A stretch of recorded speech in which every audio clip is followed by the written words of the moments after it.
चलिए साथियों, नेस्टी 2.0 में आप सभी का स्वागत है एक बार फिर से। जैसा कि आप लोग पता है कि ये आपके यूट्यूब चैनल नेस्टी 2.0 पर सीआरपीएफ का प्रैक्टिस सेशन चल रहा है साथियों। तो आप लोग क्या करेंगे, पहला क्वेश्चन आज साथियों ध्यान देंगे, मैथ का पहला क्वेश्चन। चलिए क्वेश्चन को सरल करते हैं। पहला क्वेश्चन दिया गया है, यदि a माइनस बी बराबर 3 है और a square plus B square बराबर 29 है, तो ए बी का मान बताइए।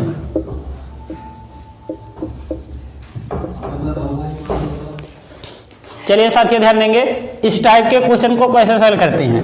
यहां से ध्यान देंगे, a माइनस बी का होल वर्ग बराबर सर्वसंख्या होता है A square plus B square minus 2ab। साथियों ये आपकी सर्वसंख्या होती है। यहां से आपका क्या बनेगा, a माइनस बी का मान दिया गया 3, इसके स्थान पे 3 का वर्ग बराबर a square plus B square का मान है 29 माइनस 2ab।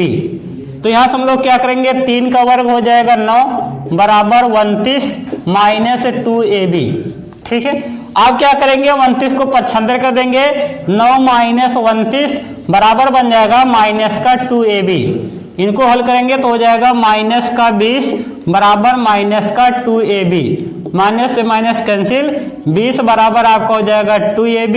यहाँ 2 से 2 कैंसिल कर देंगे तो 10 बराबर ab हो जाएगा।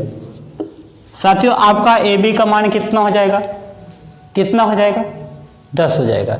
ध्यान देंगे, दूसरा टाइप ट्रिक्स कैसे लगाएंगे सर, ये तो आप क्या बता रहे हैं, इसको आपको सर्वसंख्या बेस पे बता रहे हैं। इसका ट्रिक कैसे है, जब भी क्या देगा, a माइनस बी का मान देगा, ठीक है, और क्या देगा, a square plus B square का मान देगा, और आपसे ab का मान पूछा जाए। किसका मान पूछा जाए, ab का मान। तो आप क्या करेंगे, जो आपका a स्क्वायर और b स्क्वायर है, a स्क्वायर और b स्क्वायर है, उसमें से क्या करेंगे, उसमें से घटा देंगे। सर किसको घटा देंगे, जो a माइनस बी दिया गया इसके वर्ग को घटा देंगे। मतलब 3 के वर्ग को क्या करेंगे, घटा देंगे। 29 में से 3 का वर्ग 9 घटा देंगे तो कितना हो जाएगा, 20। इसी 20 में 2 से भाग करा देंगे साथियों, 10 आपका उत्तर हो जाएगा।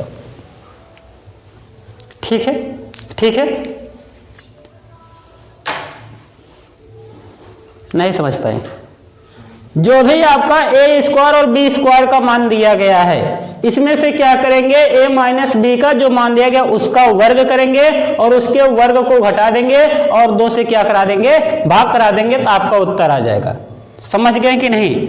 अगर आप उसको क्या कर सकते हैं, विस्तार से इसको समझ भी सकते हैं, a माइनस बी का वर्ग बराबर a square plus B square minus 2ab का सर्वसंख्या होता है। इस पे मान रखेंगे a माइनस बी का वर्ग, मतलब a माइनस बी के स्थान पे 3 का वर्ग बराबर जाएगा a square plus B square का मान 29 माइनस 2ab।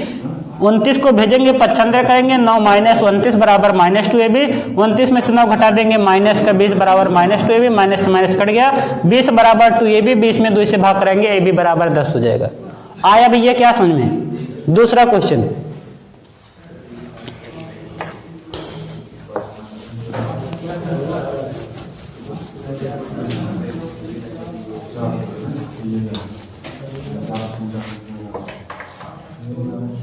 दूसरा क्वेश्चन लगाएंगे, 540 के समगुणनखंड की संख्या ज्ञात कीजिए। समगुणनखंड की संख्या,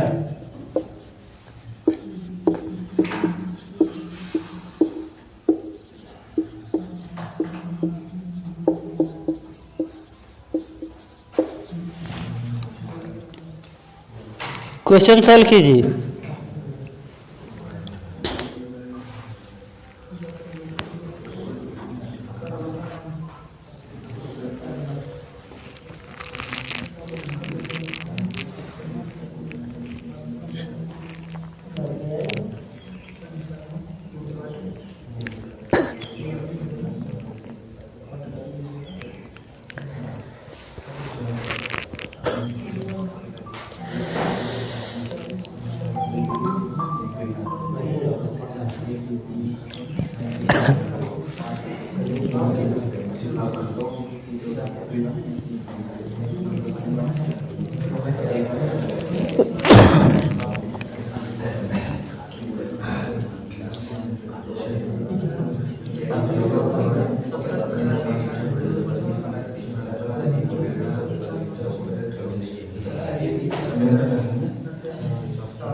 चलिए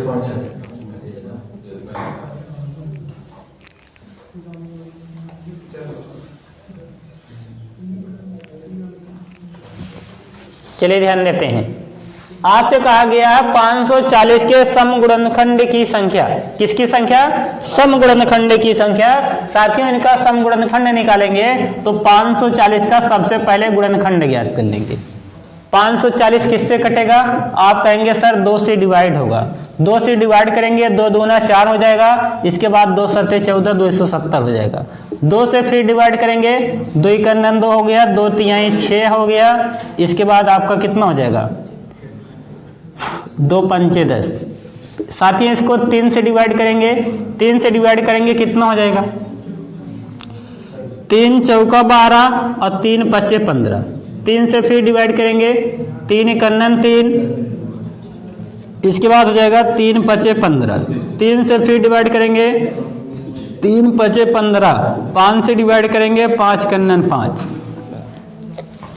जब इनका आप गुणनखंड कर दिया तो आया सर 2 की घाते 2 गुणे 3 की घाते 3 गुणे 5 की घाते 1 आया। क्या हो गया?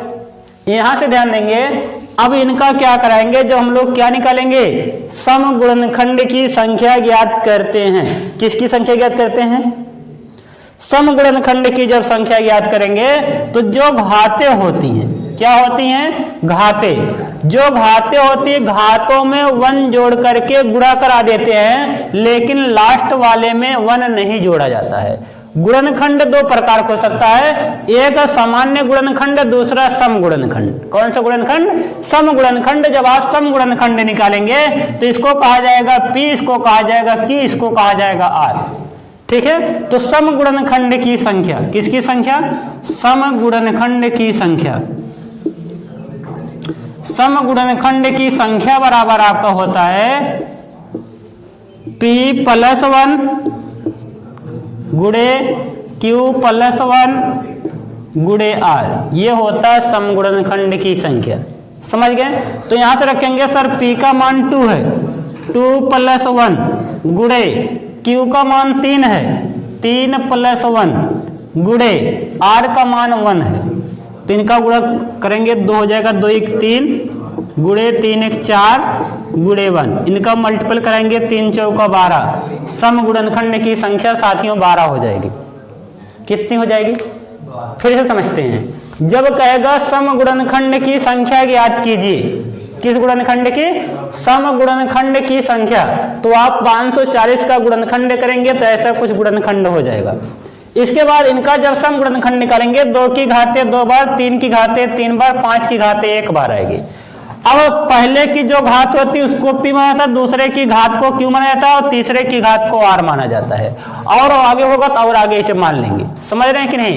तो जो पहली संख्या होगी, पहली जो घात होगी, उस घात में 1 ऐड करेंगे, 2 में 1 ऐड करेंगे 3, और 3 में 1 ऐड करेंगे तो 4, और 1 जो रहेगा अंतिम वाले में आपका कुछ ऐड नहीं किया जाता, वो ऐसे ही रहेगा, जितना घात आएगा उतने रहेगा, छोटी वाली घात को। तो आप कहेंगे सर यहां से हो जाएगा 2 1 3 और 3 1 4, 3 चौका 12, 12 कन्नन 12। समगुणनखंड की संख्या कितनी हो जाएगी? 12 हो जाएगी। यहीं से अगर आपसे केवल गुणनखंड की संख्या कहता, किसकी संख्या कहता? सिर्फ गुणनखंड की संख्या कहता गुणनखंड की संख्या ज्ञात कीजिए, गुणनखंड की संख्या ज्ञात कीजिए। जब आपसे गुणनखंड की संख्या कहता तब आप सभी घातों में 1 ऐड करके गुणा कराते हैं। जब गुणनखंड की संख्या कहता तब सभी घातों में 1 जोड़ करके गुणा कराते हैं। जैसे क्या है, 2 की घाते 2 है, 3 की घाते 3 है, 5 की घाते 1 है। तो यहां से आप क्या करते? इस 2 में 1 जोड़ देते, 2 में 1 जोड़ देते, 2 + 1 गुणे 3 + 1 प्लस 1 + 1, सब में 1 जोड़ देते, तब गुणा कराते, तब आपका गुणनखंडों की संख्या आती। जब समगुणनखंड की संख्या कहेगा तो समगुणनखंड वाले में क्या करते हैं? लास्ट वाले में 1 ऐड नहीं किया जाता है, 1 ऐड नहीं किया जाता है। यहाँ पे आपसे गुणनखंड की संख्या कहेगा तो हो जाएगा 2 1 3 गुणे 3 1 4 गुणे 1 1 2, 3 चौका 12, 12 दूनी 24। गुणनखंडों की संख्या कहता तब 24 आता। जब गुणनखंड की संख्या कहता तब 24 आता, और जब समगुणनखंड की संख्या कहेगा तब 12 आएगा। आया समझ में?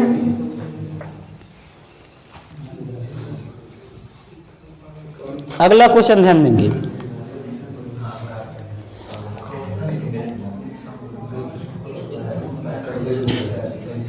नहीं जान पाए?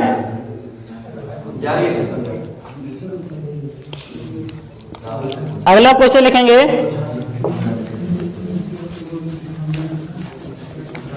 सीआरपीएफ प्रैक्टिस सेशन जारी है साथी।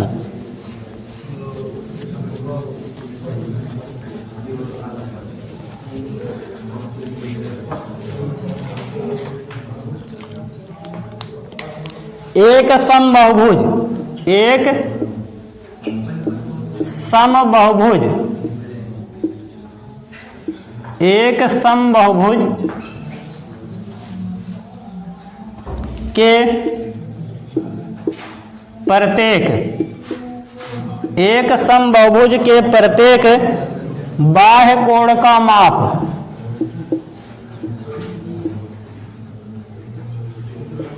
बाह्य कोण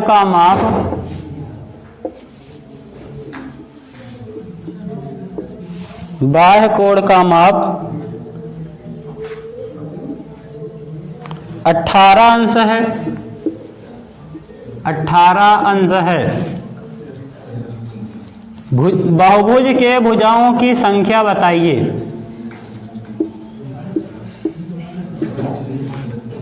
बहुभुज के भुजाओं की संख्या,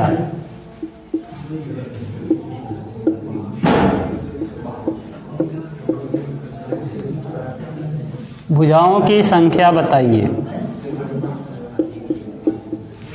चलिए साथियों ध्यान देंगे, क्वेश्चन दिया गया है एक समबाहुभुज के प्रत्येक बाह्य कोण का मान 18 अंश है, तो बहुभुज के भुजाओं की संख्या ज्ञात कीजिए। ठीक है, जब भी साथियों इस टाइप के क्वेश्चन आते हैं बाह्य कोण का मान दिया जाएगा। पिछली वीडियो में हमने आंतरिक कोण के माप पर आधारित प्रश्न बताए थे। पिछली वीडियो में जब आपको क्या दिया जाता है, आंतरिक कोणों का योगफल दिया जाता है, सभी अंतः कोणों का योगफल दिया जाता था, वहां से भुजाओं की संख्या पूछी जाती थी। इसका डिस्कशन साथियों पिछली वीडियो में किया गया है। अगर जो भी लोग इस वीडियो को देख रहे हैं, अगर पहले वीडियो को देखना चाहेंगे तो साथियों आप जाएंगे प्लेलिस्ट खोलेंगे, प्लेलिस्ट में सीआरपीएफ प्रैक्टिस बैच लिखा गया होगा। सीआरपीएफ प्रैक्टिस बैच,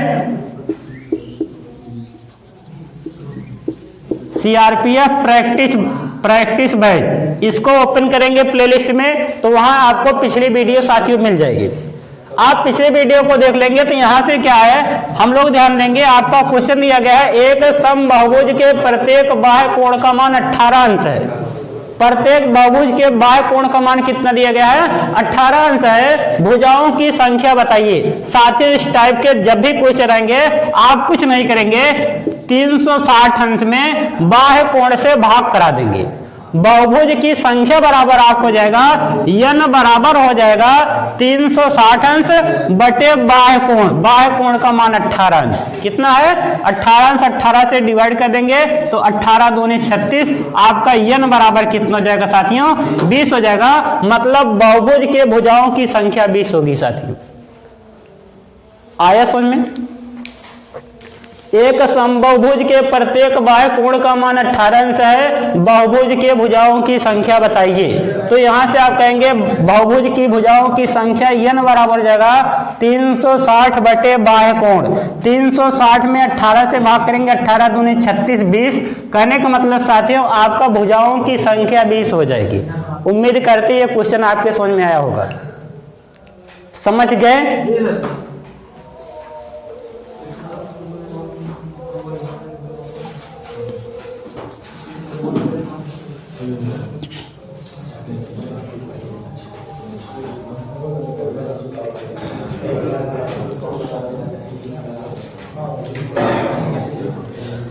चलिए साथियों अगला क्वेश्चन ध्यान देंगे।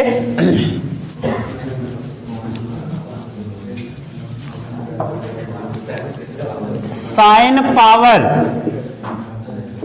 Power 4 plus 45 plus cos power 4 into 60 plus 10 power 4 into 45 plus काट पावर 4 इंटू 45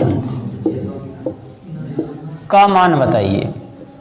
त्रिकोणमिति से साथियों सीआरपीएफ में आपका एक क्वेश्चन पूछा जाएगा। ध्यान से समझेंगे। साइन स्क्वायर 45 प्लस काट square 60 plus ten square 45 plus काट स्क्वायर 45 का मान बताइए। ठीक है साथियों, आपका क्या है, जितने भी साइन के मान, कास के मान, टेन के मान होते हैं, आपको इनकी एक वीडियो प्रोवाइड करवाई जाएगी और वो वीडियो आज ही प्रोवाइड करवाई जाएगी साथियों। तो ध्यान से समझेंगे। साइन 45 अंश का मान क्या होता है, कास 45 अंश का मान क्या होता है, इस पर आपकी एक वीडियो आज ही प्रोवाइड करवाई जाएगी। जो भी लोग साइन कास टेन का मान नहीं जानते हैं वो वीडियो देखकर साथियों समझ जाएंगे। ध्यान से समझते हैं। आपका क्वेश्चन क्या दिया गया है, साइन का पावर 4 45 अंश प्लस कास का पावर 4 60 अंश प्लस टेन का पावर 4 45 अंश प्लस काट का पावर 4 45 अंश का मान बताइए। ध्यान से समझेंगे। साइन 45 अंश का मान साथियों 1/√2 होता है। साइन 45 अंश का मान 1/√2 होता है। इसकी घाते 4 कर देंगे प्लस कास पावर 4 60, कास 60 अंश का मान साथियों ऋण कास 60 अंश का मान 1/2 होता है साथियों। इसकी घाते 4 प्लस टेन 45 अंश का मान साथियों 1 होता है, 1 की घाते 4 प्लस काट 45 अंश का भी मान 1 होता है साथियों। ऐसा कुछ आपका क्वेश्चन बन गया है। ठीक है। अब साइन से आपका यहां से क्या हो गया साथियों, इनको जब आप हल करेंगे तो इनको लिखेंगे 1/√2 की घाते जब आप 4 करेंगे तो इनको आप लिखेंगे 4 लिख देंगे प्लस इनको आप लिखेंगे 1/2 की घाते 4 करेंगे तो कितना हो जाएगा 1/16 हो जाएगा। इनका मान कुछ ऐसा हो जाएगा प्लस इनका मान हो जाएगा 1 की घाते 4 का मान 1 और 1 की घाते 4 का मान 1 2 हो जाएगा साथी। उम्मीद करते हैं क्वेश्चन समझ में आ रहा होगा। यहां से क्या करेंगे 4 और 16 का लासा निकालेंगे तो लासा हो जाएगा 16। 4 का पहाड़ा कितनी बार पढ़ें कि 16 हो जाए 4 बार, तो 4 + 1 प्लस आपको हो जाएगा 2/1। यहां से हो जाएगा 5/16 प्लस हो जाएगा 2/1। इनको हल करेंगे। इनको जब आप सरल करेंगे तो 16 और 1 का लासा हो जाएगा 16, 5 प्लस 16 दूनी 32। साथियों इनको जब आप हल करेंगे तो 37/16 आपका उत्तर हो जाएगा। ये आंसर बन जाएगा। चलिए फिर से समझते हैं। ध्यान देंगे। साइन 45 अंश का मान साथियों 1/√2, कास 60 अंश का मान 1/2, इसके बाद हो जाएगा टेन 45 अंश का मान 1, काट 45 अंश का मान 1। सबकी घाते 4 है तो 1/√2 की घाते जब 4 लिखेंगे तो इसका मान 1/4 हो जाएगा। 1/2 की घाते 4 लिखेंगे तो इसका मान 1/16 हो जाएगा और 1 की घाते 4 का मतलब 1, 1 की घाते 4 का मतलब 1, 1 1 ऐड कर देंगे 2 हो जाएगा। इनको हल कर देगा 1/4 प्लस 1/16 को हल किया गया 5/16 हो गया, प्लस 2 को 2/1 लिखा गया, 5/16 प्लस 2/1 को हल किया गया तो 37/16 साथ में उत्तर हो जाएगा। उम्मीद करते हैं ये क्वेश्चन आपके समझ में आया होगा।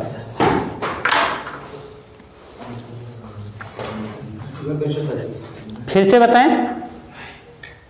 चलिए देख लीजिए, फिर से देख लीजिए।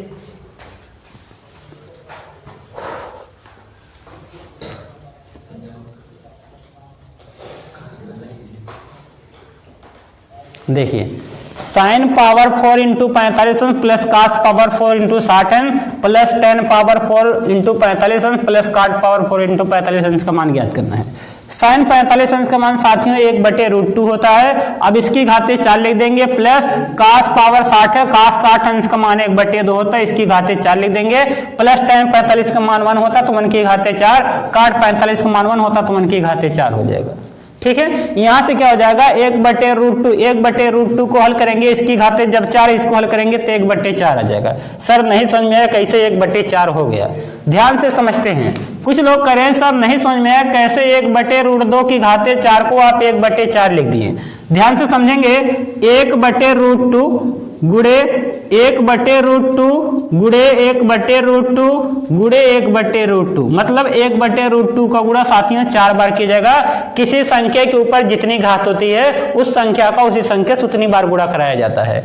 तो आप इनको जब हल करेंगे तो 1/√2 1/√2 इनका मान हो जाएगा 1/4 गुणे ऐसे इनको हल करेंगे तो 1/4 हो जाएगा। अब √4 का मान 2 होगा कि नहीं, तो इनको जब आप हल करेंगे तो 1/2 गुणे 1/2 इनको हल करेंगे तो 1/4 आपका बन जाएगा। आया समझ में? ठीक इसी प्रकार 1/2 की घातें 4 इसको सोल्व करेंगे तो 2 की घातें 4 का मान 16 हो जाएगा, प्लस 1 की घातें 4 का मतलब 1, 1 की घातें 4 का मतलब 1, 1 ऐड कर देंगे 2 हो जाएगा। यहां से आप इनको हल करेंगे 1/4 प्लस 1/16 को हल करेंगे, 16 और 4 का लासा 16 हो गया, 4 चौक 16 प्लस 16 कन्नन 16, 4 + 1 हो गया 5/16 प्लस 2/1, 5/16 प्लस 2/1 को भिन्न मान करके हल कर दिया गया, 37/16 उत्तर आ जाएगा। आया अब समझ में?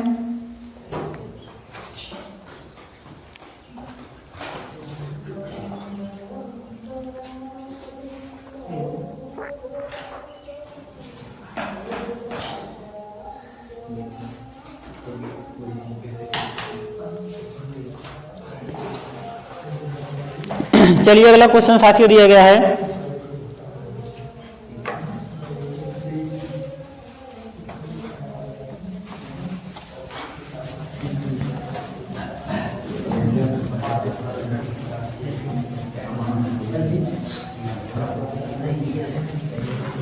CRPF live practice set. एक क्रिकेट मैच में सभी विद्यार्थी इस क्वेश्चन को सॉल्व करेंगे।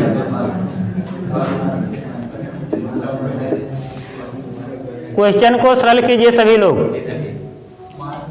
एक क्रिकेट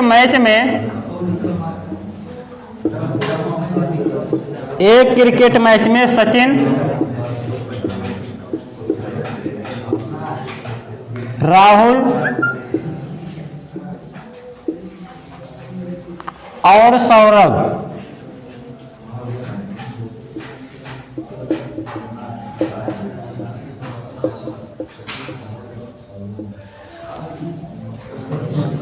के औसत रन 80 हैं, के औसत रन 80 हैं।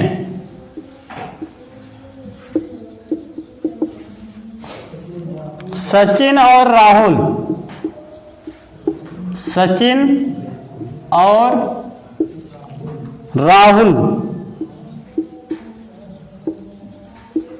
के औसत रन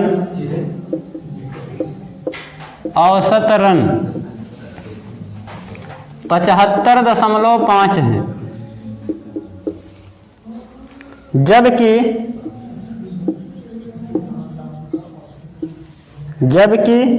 सचिन और सौरभ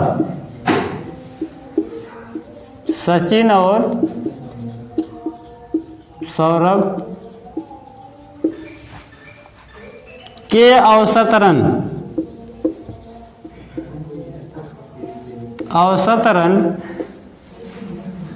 81.5 हैं।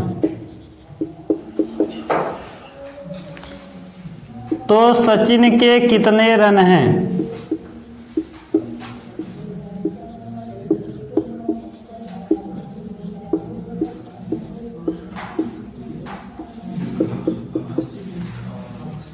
क्वेश्चन को सरल कीजिए।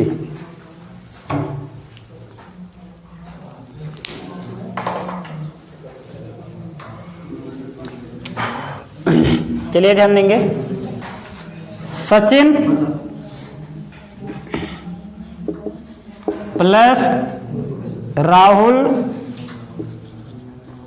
प्लस सौरभ, योग निकालेंगे, तीनों का योग निकालेंगे, का योग जो है योग बराबर कितना हो जाएगा? आप कहेंगे सचिन प्लस राहुल प्लस सौरभ का जो योग बनेगा वो कितना हो जाएगा? कितना हो जाएगा? 80 गुणे 3, 80 गुणे, साथियों योग बराबर होता है औसत गुणे संख्या। योग बराबर होता है औसत गुणे संख्या। तो तीनों का जब कुल योग निकालेंगे तो हो जाएगा 80 गुणे 3, कहने का मतलब 8 त्रिक 24। तीनों लोगों ने मिलकर के 240 रन का स्कोर किया है साथियों। आपके क्वेश्चन के अकॉर्डिंग क्रिकेट मैच में सचिन, राहुल और सौरभ के औसत रन 80 हैं, तो इनका जब हम कुल योग निकालेंगे तो सचिन, राहुल और सौरभ का जब योग निकालेंगे तो 80 गुणे 3, ओवरऑल तीनों लोगों ने मिलकर के 240 रन बनाए हैं। कितने रन बनाए हैं? 240 रन। यहीं पे अगर बात करते हैं सचिन और राहुल की, सचिन प्लस राहुल, सचिन और राहुल का अगर हम लोग रन निकालेंगे तो हो जाएगा इन दोनों का रन कितना हो जाएगा? 75.5 गुणे 2 हो जाएगा। क्यों? क्योंकि सचिन और राहुल का जो औसत है वो 75.5 है। कितना है? 75.5। तो योग बराबर होता औसत गुणे संख्या। इनको जब आप सरल करेंगे साथियों तो कितना हो जाएगा? तो यहां से आप कहेंगे 75.5 गुणे 2, इनको सरल करेंगे 2 पंचे 10 के 0, 2 पंचे 10 1 11 और 2 सत्ते 14, 14 1 15। ओवरऑल दोनों लोगों को अगर हम मिल करके बात करेंगे तो साथियों 151 रन बनेगा। सचिन और राहुल दोनों लोगों ने मिलकर के 151 रन का स्कोर किया है। इसके बाद कह रहे हैं सचिन और सौरभ, सचिन प्लस सौरभ, इनका जब रन निकालेंगे आप तो इनका कितना रन बनेगा? 81.5 गुणे 2। क्यों? इनका कितना रन हो जाएगा? 163। चलिए ध्यान देंगे साथियों, यहां से ध्यान देंगे सचिन और सौरभ का जो औसत रन है 163 रन। सचिन और सौरभ ने मिलकर के 163 रन बनाया है, सचिन और राहुल ने मिलकर के 151 रन बनाया है। यहां से आप दोनों को घटा देंगे जब तो किसका रन निकल जाएगा? सर सौरभ का रन निकल जाएगा। कैसे? ध्यान देंगे, सचिन से सचिन को घटा देंगे, राहुल से राहुल को घटा देंगे तो सौरभ बचेगा कि नहीं? तो आप इनको जब घटाएंगे 240 में से 151 घटाएंगे तो कितना हो जाएगा? 89। ये जो 89 रन है ये सौरभ ने बनाए हैं साथियों। ध्यान देंगे 89 रन सौरभ ने बनाया है। अब ध्यान देंगे दो लोगों का जो रन है सचिन प्लस सौरभ का जो रन है 163 रन है। तो आप क्या करेंगे? 163 में से 89 को घटा देंगे तो सचिन का रन मालूम हो जाएगा साथियों। आप 163 में से 89 को घटाएंगे तो कितना आएगा? 74 रन जो होगा। सचिन ने 74 रन का स्कोर किया है साथियों। उम्मीद करते हैं क्वेश्चन आपके समझ में आया होगा। Very good. जिन भी स्टूडेंट ने कमेंट किया सर 74 रन है, उनका कमेंट बिल्कुल सही है साथियों।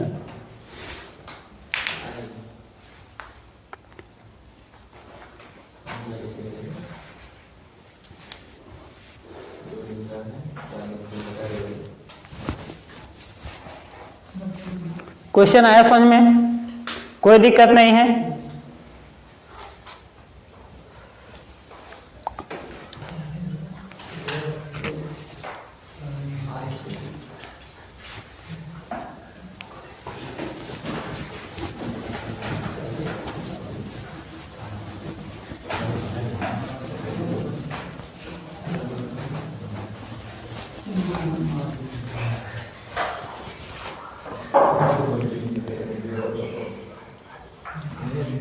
साथियों अगला क्वेश्चन दिया गया है,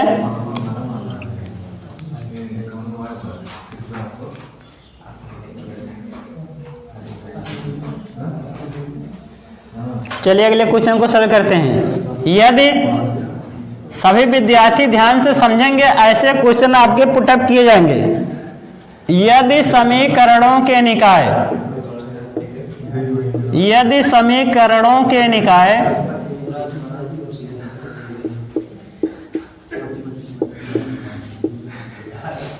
समीकरणों के निकाय 2x प्लस 3y बराबर 5 है। ये इनको आप लिख सकते हैं 2x प्लस 3y माइनस 5 बराबर 0 साथियों लिखेंगे, ऐसा भी लिख सकते हैं। तथा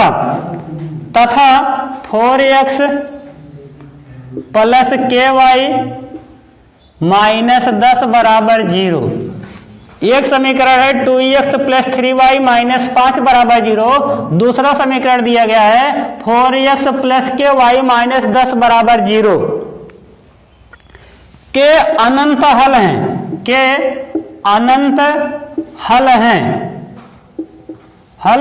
हैं, तो k का मान बताइए।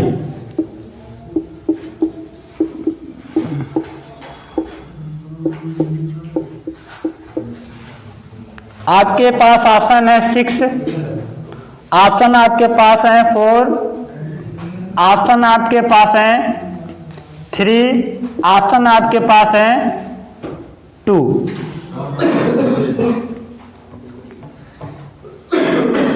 यदि समीकरणों के निकाय 2x प्लस 3y माइनस 5 बराबर 0 हैं तथा 4x प्लस ky माइनस 10 बराबर 0 हैं, इसके अनंत हल हैं, दोनों समीकरण के अनंत हल हैं, तो k का मान आपको साथियों बताना है।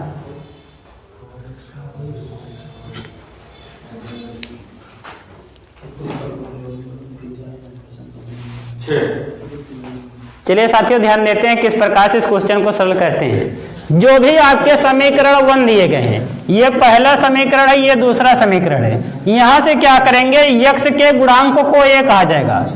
a बराबर लिखेंगे a1 का मान हो जाएगा 2, b1 का मान हो जाएगा साथियों 3 और c1 का मान हो जाएगा माइनस का 5। ध्यान से समझेंगे, a1 का मान 2, b1 का मान 3, c1 का मान माइनस 5 कैसे आया सर? कैसे आया? a1 का मान 2 और b1 का मान 3 और c1 का मान माइनस 5 सर कैसे आ गया? जो भी आपका पहला समीकरण दिया गया है, पहले समीकरण में जो x का गुणांक होगा उसको a कहेंगे और जो y का गुणांक होगा उसको b कहेंगे, जो कांस्टेंट पद होगा उसको c कहेंगे साथियों। तो a1 का मान 2, b1 का मान 3 और c1 का मान माइनस 5 हो जाएगा। इसी प्रकार आप दूसरे समीकरण से लिखेंगे a2 का मान, a2 बराबर 4 और b2 बराबर k और c2 बराबर साथियों माइनस 10 हो जाएगा। ठीक है sir, a1 b1 c1 a2 b2 c2 तो समझ गए। जब भी आपका साथियों देगा अनंत हल हैं, कैसे हल हैं? अनंत हल हैं, तो अनंत हल के लिए आप प्रयोग करेंगे a1 अपान a2 बराबर b1 अपान b2 बराबर c1 अपान c2 होता है साथियों। ये होता है अनंत हल। कौन सा हल? अनंत हल। यहां से क्या करेंगे, a1 का मान दिया गया है 2 बटे a2 का मान 4 बराबर b1 का मान आपका दिया गया 3 और b2 का मान क्या दिया गया है कि c1 c2 लिखने की जरूरत नहीं है क्योंकि तीनों आपस में बराबर हैं साथियों। समझ गए। तो इनको जब हल करेंगे, इनका त्रियत गुणा कराएंगे, तो इनको हल करेंगे तो आपका बन जाएगा 2 गुणे के करेंगे 2k बराबर हो जाएगा 4 तिहाई 12 हो जाएगा। के बराबर आप कहेंगे सर 12 बटे 2 हो जाएगा, के बराबर 6 हो जाएगा साथियों, के बराबर 6 आपका उत्तर साथियों सही है। कहने का मतलब ऑप्शन 1 इज करेक्ट साथियों। फिर से समझेंगे एक बार साथियों, एक बार क्वेश्चन को फिर से समझते हैं।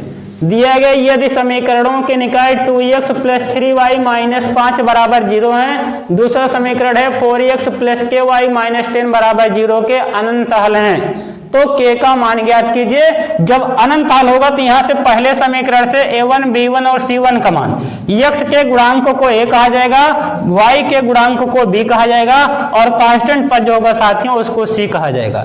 तो आप कहेंगे सर पहले समीकरण से a1 का मान 2, b1 का मान 3 और c1 का मान माइनस 5 हो जाएगा। ठीक इसी प्रकार से दूसरे समीकरण से आपका बन जाएगा a2 का मान 4 और b2 का मान k और c2 का मान साथियों माइनस 10 हो जाएगा। जब कहेगा समीकरणों के अनंत हल हैं, कितने हल हैं? अनंत हल होते हैं, तब आप a1 अपान a2 बराबर b1 अपान b2 बराबर c1 अपान c2 का प्रयोग करते। तो यहां पे ध्यान देंगे साथियों, जरूरी नहीं है आप चाहे b1 अपान b2 बराबर c1 अपान c2 पे सवाल खोल कर सकते हैं, या तो a1 अपान a2 बराबर b1 अपान b2 पे सवाल खोल कर सकते हैं। तीनों समीकरण को एक साथ बराबर करना जरूरी नहीं होता है। तो आप हमने क्या किया है, a1 अपान a2 बराबर b1 अपान b2 पे क्वेश्चन को हल किया है। a1 का मान 2, a2 का मान 4 बराबर b1 का मान 3 और b2 का मान k हो गया साथियों। जब भी बराबर में भिन्न होते हैं हल करने के लिए तिर्यक गुणा कराते हैं। 2 का गुणा k में कराएंगे 2k और 4 का गुणा 3 में कराएंगे 4 तिहाई 12। आप कहेंगे सर 2k बराबर 12 हो गया, तो k का मान 12/2, k बराबर कितना हो जाएगा 6 हो जाएगा। उम्मीद करते हैं क्वेश्चन समझ में आया होगा साथियों। आया भैया, कोई दिक्कत नहीं है। अगर अनंत हल पे सवाल आएगा क्या लगा ले जाएंगे। अब जो भी विद्यार्थी अगर इस टाइप के क्वेश्चन को नहीं देखे होंगे साथियों, इस टाइप का जो आपका क्वेश्चन है हाई स्कूल एनसीईआरटी बेस पे जो मैथ की किताब है उसमें क्वेश्चन ऐसे साथियों दिए गए हैं। और आप लोग की कंपटीशन के एग्जाम में साथियों क्या होता है, अब हाई स्कूल बेस जो एनसीईआरटी की नई बुक चली है साथियों, वहां से क्वेश्चन बहुत तेजी से पूछे जा रहे हैं। इसीलिए आप लोगों को एक खुशखबरी देना चाहेंगे, एनसीईआरटी बेस हाई स्कूल की जो मैथ की बुक है साथियों, आपका इस चैनल पे बहुत जल्दी से लाइव सेशन चलाया जाएगा साथियों। तो ज्यादा से ज्यादा लोग इस चैनल से जुड़िए और इसका फायदा उठाइए साथियों। एनसीईआरटी का फुल मैथ आप लोगों को नेक्स्ट 2.0 यूट्यूब चैनल पे साथियों पढ़ाया जाएगा। क्या ये क्वेश्चन आ गया समझ में, कोई दिक्कत नहीं है, वेरी गुड।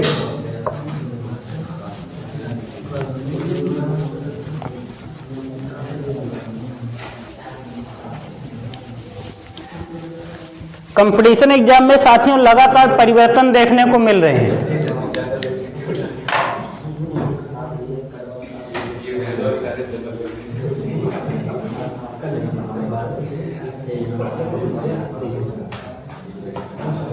चलिए साथियों एक और सवाल दिया गया है, एक शंकु की त्रिज्या, इस क्वेश्चन को आप लोग सरल कीजिए।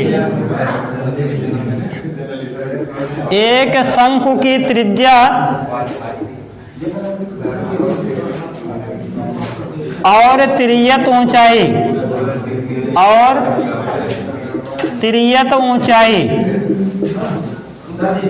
जी, एक शंकु की त्रिज्या और तिर्यक ऊंचाई का अनुपात 5:7 है। यदि इसका वक्र पृष्ठ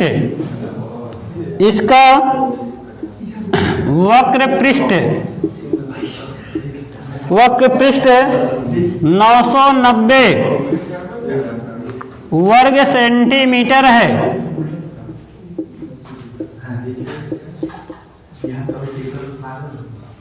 तो त्रिज्या ज्ञात कीजिए।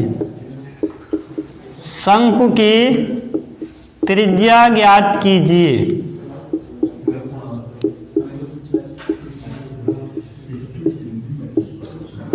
साथियों मेंसुरेशन का क्वेश्चन है, कोई दिक्कत नहीं है। आपका क्वेश्चन क्या दिया गया है, क्वेश्चन दिया गया है एक शंकु की त्रिज्या और तिर्यक ऊंचाई का अनुपात 5:7 है। शंकु का वक्रपृष्ठ साथियों दिया गया 990 वर्ग सेंटीमीटर है, शंकु की त्रिज्या ज्ञात करना है। तो ध्यान देंगे आप क्या मानेंगे, माना त्रिज्या बराबर आपको हो जाएगा 5r, त्रिज्या बराबर 5r हो जाएगा। और तिर्यक ऊंचाई बराबर क्या हो जाएगा साथियों, तिर्यक ऊंचाई 7r हो जाएगा। सर तिर्यक ऊंचाई को तो यल कहा जाता है, आप आर काहे मान रहे हैं। साथियों ध्यान से समझेंगे, क्वेश्चन दिया गया है एक शंकु की त्रिज्या और तिर्यक ऊंचाई का अनुपात 5:7 है। यदि इसका वक्रपृष्ठ 990 वर्ग सेंटीमीटर है तो शंकु की त्रिज्या ज्ञात कीजिए। तो यहां से हमने क्या माना त्रिज्या बराबर 5r है और ऊंचाई बराबर साथियों 7r है। तिर्यक ऊंचाई 7r है। साथियों ध्यान से समझेंगे, सर आप त्रिज्या को r मान सकते हैं लेकिन ऊंचाई को 7r काहे मान रहे हैं, कंडीशन समझेंगे। तिर्यक ऊंचाई को यल से दर्शाते आपको 7l मानना चाहिए, लेकिन आप 7r क्यों मान रहे हैं, ध्यान से समझेंगे साथियों। जब भी क्या होगा अनुपातिक मान रहता है, अनुपातिक मान में क्या करते हैं किसी भी राशि को हमेशा समान माना जाता है। इसीलिए आप क्या करेंगे, अगर त्रिज्या r मानेंगे तो त्रिज्यित ऊंचाई को भी r ही मानना पड़ेगा। तो यहां से कहेंगे शंकु का वक्र पृष्ठ, तो शंकु का वक्र पृष्ठ होता है, शंकु का वक्र पृष्ठ, शंकु का वक्र पृष्ठ बराबर साथियों होता है पाई आर यल। शंकु का वक्र पृष्ठ क्या होता है, पाई आर यल। ध्यान देंगे साथियों, पाई का मान होता है 22/7 गुणे आर के स्थान पे आप लिखेंगे, आर के स्थान पे, त्रिज्या के स्थान पे 5r लिखेंगे, 5r गुणे त्रिज्यित ऊंचाई के स्थान पे 7r लिखेंगे, 7r बराबर दिया गया साथियों 990। नहीं समझ पाए, वक्र पृष्ठ होता है पाई आर यल बराबर 990 दिया गया है। पाई का मान 22/7, त्रिज्या का मान 5r और त्रिज्यित ऊंचाई का मान 7r बराबर 990। 7 से 7 गया, ठीक है। 5 से काटेंगे तो आप कहेंगे 5 काटेंगे कितनी बार जाएगा, 5 कन्नन 5, इसके बाद यहाँ हो गया 4 हो गया 49, कितना हो जाएगा 5 9 45, इसके बाद हो जाएगा 5 9 45 और 5 8 40। आप कहेंगे 22r स्क्वायर बराबर बन जाएगा 198। साथियों r स्क्वायर बराबर आपका बनेगा 198/22। अगर 22 को नहीं काट पाए 11 से काट दीजिए, 11 से काटेंगे 11 दूनी 22, इसको काटेंगे तो 11 कनन 11, 11 8 88, 2 से काटेंगे 2 9 18। साथियों r स्क्वायर बराबर हो जाएगा कितना, r स्क्वायर बराबर आपका 9 हो जाएगा। यहां से r बराबर निकालेंगे तो √9, r बराबर कितना हो गया 3 हो गया। लेकिन साथियों ये वास्तविक त्रिज्या नहीं है। साथियों ध्यान देंगे, ये वास्तविक त्रिज्या नहीं है, क्योंकि जो हमारे शंकु की त्रिज्या साथियों मानी गई है वो 5r मानी गई है। हमारे शंकु की त्रिज्या साथियों कितनी मानी गई है, 5r मानी गई है। ये तो r का मान निकला, किसका मान निकला, r का मान। जो हमारी वास्तविक त्रिज्या है साथियों वो 5r है। इसका मतलब 5 गुणे r का मान 3, 5 गुणे 3 करेंगे साथियों 15 हमारा उत्तर आएगा। 5 गुणे 3 इक्वल टू आपका साथियों 15 जो होगी शंकु की वास्तविक त्रिज्या होगी साथियों।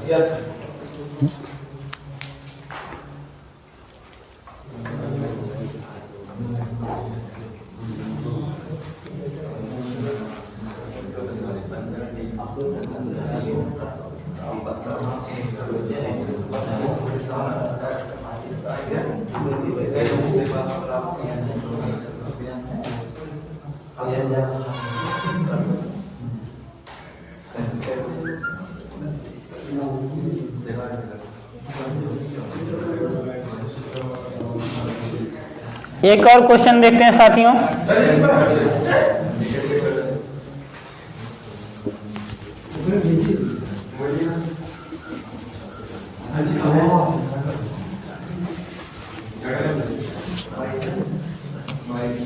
एक स्कूल में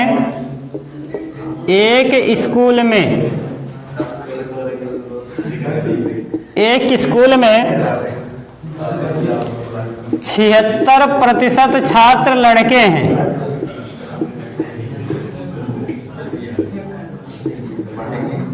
एक स्कूल में 76% छात्र लड़के हैं। यदि लड़कियों की कुल संख्या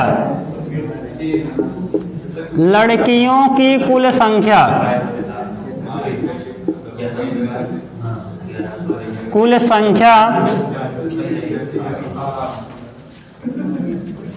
204 है, तो छात्रों की कुल संख्या क्या होगी? छात्रों की कुल संख्या क्या होगी?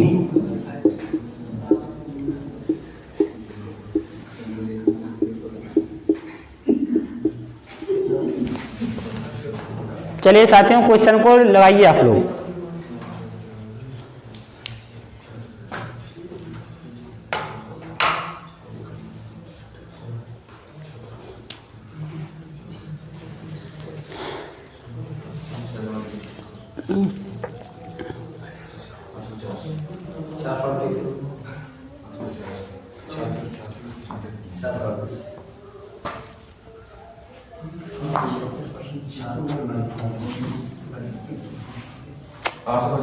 चलिए ठीक है।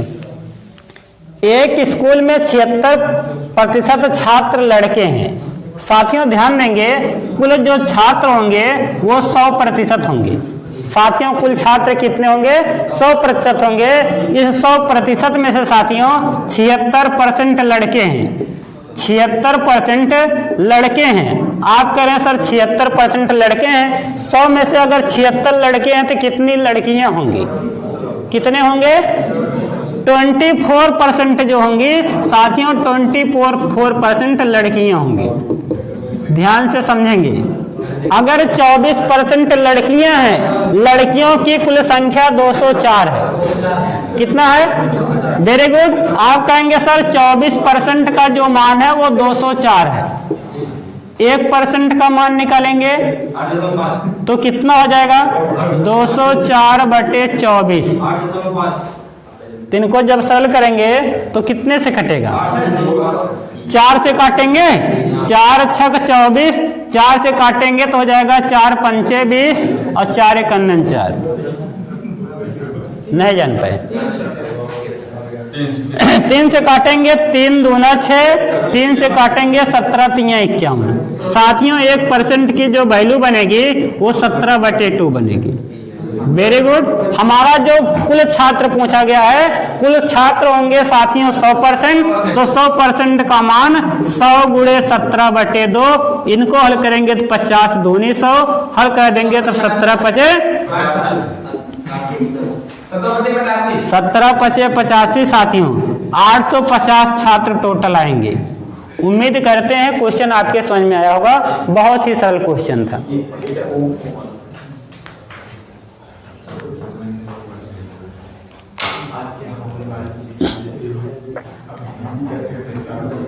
चलिए दूसरे क्वेश्चन को सॉल्व करते हैं। सीआरपीएफ कांस्टेबल एएसआई जो भी आपका सीआरपीएफ एग्जाम साथियों, आज जिनके भी सीआरपीएफ के एग्जाम हैं, जैसा कि पता है आज सीआरपीएफ का एग्जाम चालू हो चुका है। सीआरपीएफ एग्जाम साथियों आज चालू हो चुका है। जो भी आपके क्वेश्चन होंगे, आज के जो भी क्वेश्चन आए होंगे उसको हम कल डिस्कस करेंगे साथियों। देखते हैं किस प्रकार के क्वेश्चन आपके एग्जाम में आज आए हुए थे। इन सभी क्वेश्चनों का जायजा साथियों आपको कल दिया जाएगा। आप लोग चैनल से जुड़े रहेंगे। आगे अगला क्वेश्चन ध्यान देंगे।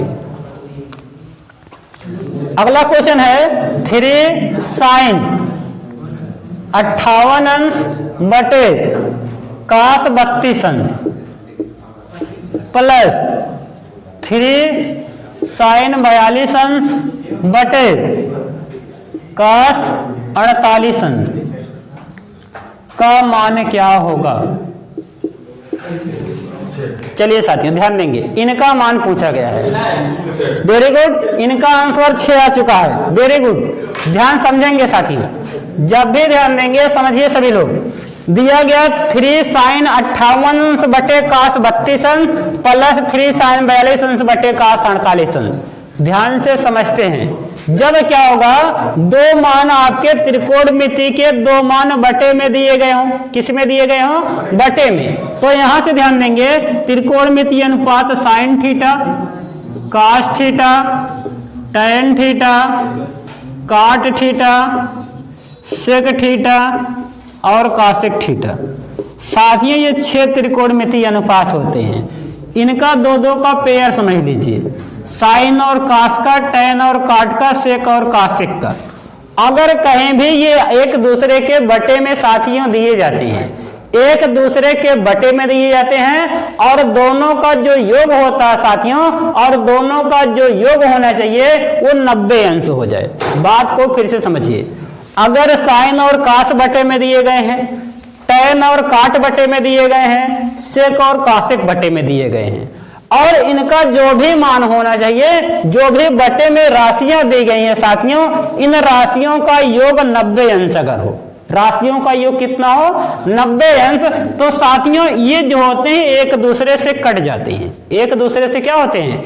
जैसे आपका दिया गया साइन 58 अंश बटे cos 32 अंश, तो हमने बताया अगर साइन और कास एक दूसरे के बटे में दिए गए हों और दोनों का जो मान है वो 90 अंश के बराबर हो, क्या 58 और 32 को जोड़ेंगे 90 आ जाएगा? क्या ऐसा होगा साथियों? अगर 58 और 32 को जोड़ने पर 90 आ जाएगा तो 32 और 58 डिवाइड हो जाएगा, कट जाएगा, कहने का मतलब यहाँ 3 बचेगा साथियों। प्लस यहां दिया गया साइन 42 बटे कास 48। क्या साइन 42 और कास 48, 42 और 48 को जोड़ेंगे क्या 90 आएगा साथियों? अगर आएगा भाई तो ये दोनों कैंसिल हो जाएंगे, आपका हो गया 3 प्लस 3, 3 प्लस 3 साथियों 6 आपका उत्तर हो जाएगा। आया समझ में? क्या सबको समझ में आया? इसी टाइप के साथियों एक और क्वेश्चन देखते हैं। जैसे आपको दिया गया है,